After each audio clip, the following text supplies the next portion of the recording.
Melihat Dania menganggukkan kepalanya, David pun kegirangan. Lelaki itu mengecup punggung tangan Dania berkali-kali hingga membuat wanita itu salah tingkah. Sebuah deheman membuat keduanya sadar jika mereka sedang berada di tempat umum. Dokter? Dania segera bangkit dari duduknya dan menghampiri dokter yang berdiri terpaku menatapnya. Bagaimana keadaannya, Dok? Tanya Dania terlihat salah tingkah saat dokter itu justru menatapnya tak berkedip.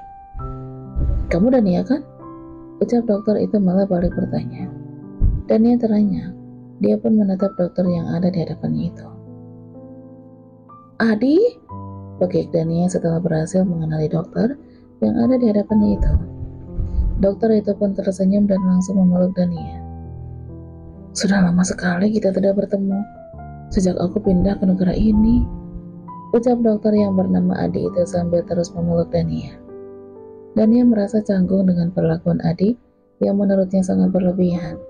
Dia tidak menyangka kalau Adi akan langsung memeluknya seperti itu. David menatap ke arah Dania yang sedang dipeluk oleh laki-laki lain di hadapannya. Tangan laki-laki itu mengepal. Hatinya terasa begitu perih. Apa sudah pelukannya? Apakah dokter bisa menjelaskan keadaan pasien yang ada di dalam? Ucap David pada dokter yang sepertinya enggan melepaskan pelukannya pada Dania. Iya, maaf. Ucap dokter itu terlihat canggung. Dania menatap wajah David. Wanita itu tahu kalau laki-laki itu sedang marah, dan itu merupakan kesalahannya. Maaf, untuk pasien kami tidak bisa menyelamatkannya. Peluru bersarang tepat di jantungnya. Pasien sudah meninggal dunia sebelum kami periksa. Ucap dokter Adi. Setelah dokter Adi selesai bicara, David pun segera beranjak meninggalkan tempat itu tanpa berkata apapun pada Dania ataupun dokter Adi. Dania terpaku melihat sikap David. Dia tahu laki-laki itu pasti marah kepadanya. Aku permisi dulu, ucap Dania lalu beranjak menyusul David. Tunggu. Dokter Adi mencekal tangan Dania yang akan pergi meninggalkannya. Ada apa, Dik? Aku ada urusan, ucap Dania. Aku hanya ingin meminta kontakmu. Aku tidak mau kehilangan kamu lagi, ucap lelaki itu. Baiklah, cepat catat nomorku. Dania lalu menyebutkan nomor ponselnya pada dokter Adi. Dania beranjak meninggalkan dokter Adi dengan tergesa. Dia tidak ingin David lebih marah kepadanya. Mata Dania terus mencari keberadaan laki-laki yang selalu membantu dirinya selama ini. Laki-laki yang selalu mengerti dirinya. Senyuman Dania terbit saat melihat David sedang duduk di sebuah bangku yang ada di halaman rumah sakit tersebut. Wanita itu pun langsung menghampirinya. Kenapa kamu meninggalkan aku tanpa pamit? Tanya Dania lalu duduk di samping David yang terlihat termenung. Aku hanya tidak mau mengganggu kalian. Suara David terdengar bergetar saat mengatakan itu. Mengganggu apa? Dania menatap mata David yang memerah. Mengganggu kamu bersama dokter itu, jawab David lalu menundukkan wajahnya. Aku dan dia itu sudah kenal lama. Kami udah bertahun-tahun tidak bertemu. Jadi mungkin dia terkejut saat melihatku, makanya dia langsung memelukku. Perjelas Dania. Aku saja tidak pernah memelukmu dan tidak pernah walau aku sebenarnya menginginkannya, ucap David sendu. Apa nantinya kamu akan memilih dia dan apa nanti kamu akan meninggalkan aku? David hampir saja menangis saat mengatakan itu. Kenapa kamu menanyakan itu, Dav? Aku dan Adi tidak memiliki hubungan apapun. Jadi jangan pernah berpikir yang bukan-bukan ya, ucap Dania. Tapi kamu tidak menolak saat dipeluk oleh dokter itu, ucap David dengan nada kesal bercampur marah. Aku terkejut, Dav. Percayalah, hatiku hanya untukmu, ucap Dania tanpa sadar dia udah mengatakan tentang perasaannya pada David. Mendengar Dania mengucapkan hal itu, David pun tersenyum dan menggenggam tangan Dania. Jangan pernah tinggalkan aku dan apapun alasannya, ucap David. Dania menganggukkan kepalanya pelan. Mereka saling pandang, dan Dania pun menyadarkan kepalanya ke pundak David. Tanpa mereka sadari, semua yang terjadi antara mereka berdua disaksikan oleh dua pasang mata yang menginginkannya untuk tidak bersama. Kini jenazah Rosa dibawa ke kediaman Margaret yang ada di Singapura. Wanita tua itu dengan ikhlas mengurus jenazah wanita yang sudah menjadi istri kedua dari suaminya. Tuan Willy juga hadir di pemakaman istri keduanya dengan pengawalan yang ketat. Lelaki itu mengelus pusara istrinya dengan hati yang pilu. Jadikan semua ini pelajaran. Jangan sampai kamu menyimpan dendam pada kami, karena yang menembak istri kamu itu bukan salah satu dari antara kami. Yang menembak istrimu adalah anak kamu sendiri. Margaret mendekat ke arah Tuan Willy yang terus mengelus nisan istrinya. Mendengar perkataan Margaret, Tuan Willy mengangkat wajahnya dan langsung menatap wanita yang merupakan istri pertamanya itu. Kalian yang sudah membuat istriku seperti ini. Kalian juga yang sudah memenjarakan aku. Tapi kalian semua menyalahkan putraku? Ucap Tuan Willy terlihat kesal. Kalau kamu dan anakmu tidak serakah dan berusaha menyakiti keluargaku, mungkin semua ini juga tidak akan terjadi, Willy. Semua yang terjadi itu adalah sebab dan akibatnya. Jadi jangan kamu merasa jadi korban. Ucap Margaret sinis. Kalian semua memang biadab. Aku bersumpah akan melenyapkan kalian semua setelah aku keluar dari penjara. Ucap Tuan Willy. Harusnya selama di penjara, kamu itu gunakan waktumu untuk bertobat. Kamu sudah tua. Harta tidak lagi bisa menolongmu untuk bisa lari dari kematian. Ucap Margaret. Tidak usah ceramah. Aku tidak butuh ceramah dari mulutmu itu nenek lampir. Teriak Tuan Willy. Dasar kakek pet gila. Dinasehati malah mencak-mencak. Margaret pun segera pergi meninggalkan Tuan Willy dan diikuti oleh David dan Dania. Dan tak berapa lama, polisi pun membawa Tuan Willy kembali ke penjara. Sementara itu di rumah sakit, Paris sedang mengobrol dengan ibunya. Bagaimana dengan keadaan adikmu, Riz? Tanya Nyonya Mirna yang sedang terbaring di ruang rawat dengan selang infus yang bertengger di tangannya. Dia masih belum sadar, Ma, tapi dia udah melewati masa kritisnya. Jawab Faris. Kasihan sekali nasibnya. Dia tidak bisa mendapatkan kebahagiaan yang dia impikan. Malah dia memiliki suami yang seperti iblis. Ucapnya Mirna geram. Sudah lama, jangan diungkit sesuatu yang galau. Yang penting sekarang Mama harus membimbing gadis untuk menjadi wanita yang lebih baik setelah dia sembuh nanti. Ucap Faris sambil menggenggam tangan ibunya. Nyonya Mirna terdiam. Dia kembali mengingat betapa jahatnya dia selama ini, selalu membenci Dania dan Asti. Tapi ternyata mereka lah yang sudah menyelamatkan dirinya. Hari ini, saat dia melihat Dania dan David berpelukan di halaman rumah sakit, tak ada rasa benci ataupun rasa marah pada keduanya. Malah dirinya merasa bahagia dan terharu. Seketika dia pun teringat seorang dokter yang tadi dia lihat sedang menatap penuh kebencian ke arah David dan juga Dania yang sedang berpelukan. Nyonya Mirna merasa kalau dokter itu mempunyai niat yang tidak baik pada David dan Dania.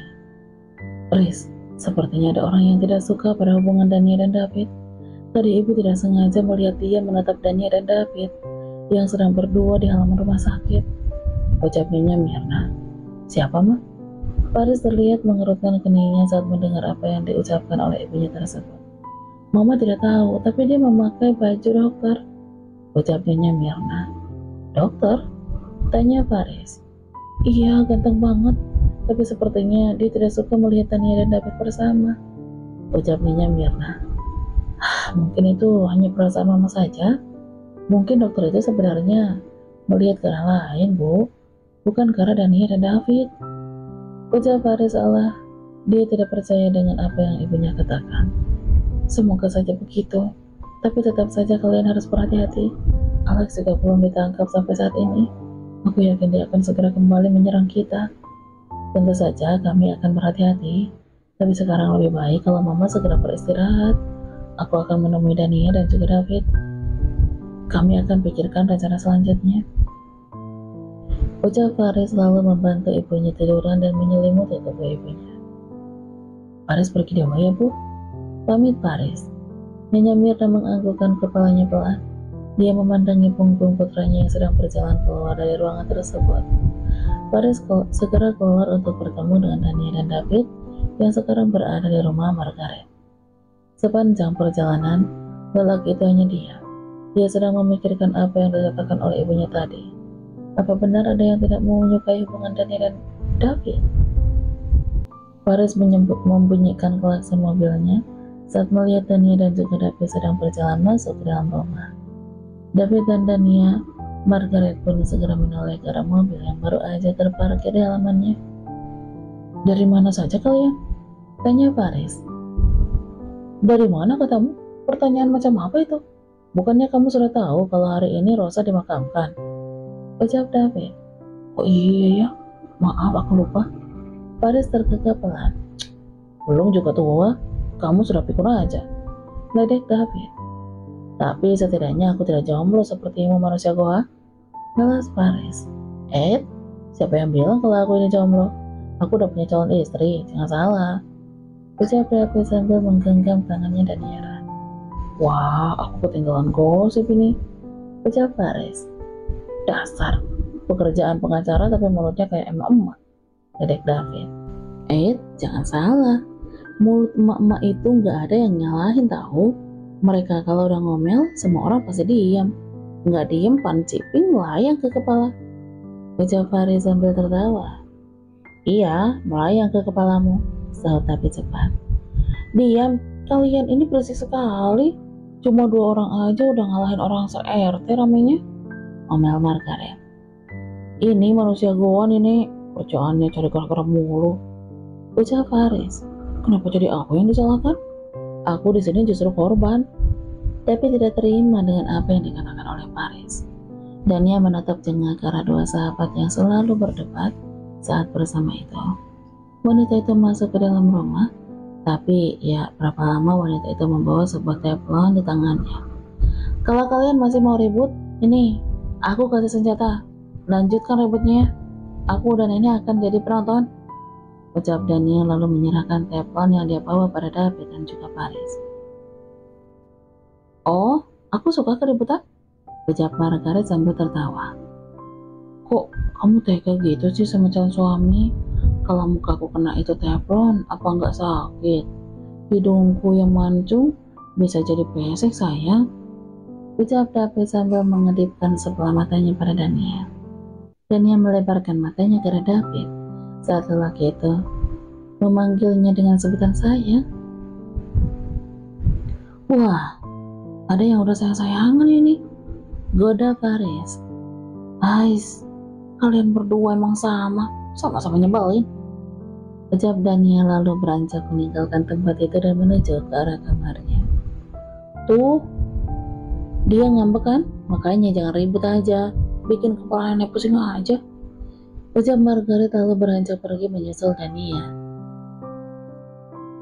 David dan Faris saling pandang dan akhirnya mereka saling tertawa. Mereka memang selalu berdebat dalam hal apapun, tapi mereka berdua saling menyayangi. "Aku senang kita masih bisa berkumpul seperti ini," ucap David lalu duduk di sofa yang ada di ruang tamu. Cuma aku sedih karena adik dan mamaku masih ada di rumah sakit," lidah Faris. "Sabar, Riz. Gadis itu wanita yang kuat, dia pasti bisa melewati semua ini," ucap David memberikan semangat pada sahabatnya. Faris tersenyum dan menganggukkan kepalanya pelan. Tiba-tiba dia teringat tentang apa yang dikatakan oleh ibunya tadi. "Dap, apa kamu mengenal salah seorang dokter yang ada di sini?" tanya Faris kemudian. "Tidak, memangnya kenapa?" David terlihat bingung dengan pertanyaan yang dilontarkan oleh sahabatnya itu. "Kalau Dania?" Faris bertanya kembali tanpa mempedulikan pertanyaan yang sama. David menatap Faris. Lelaki itu kembali teringat tentang dokter yang memeluk Dania tadi. "Kenapa memangnya? Apa kamu juga mengenal laki-laki yang tadi tiba-tiba memeluk Dania?" tanya David penuh seliding. "Memeluk Dania?" Faris malah terlihat terkejut dengan apa yang dikatakan oleh sahabatnya tersebut. "Iya, katanya sih teman kecilnya," ucap David terlihat santai. Berbeda dengan David yang terlihat santai, Faris malah terlihat tegang karena mengingat perkataan ibunya tadi. Siapa sebenarnya laki-laki itu? Apa aku harus mencari tahu tentang dia sebelum dia membuat ulah? Faris bermonolog.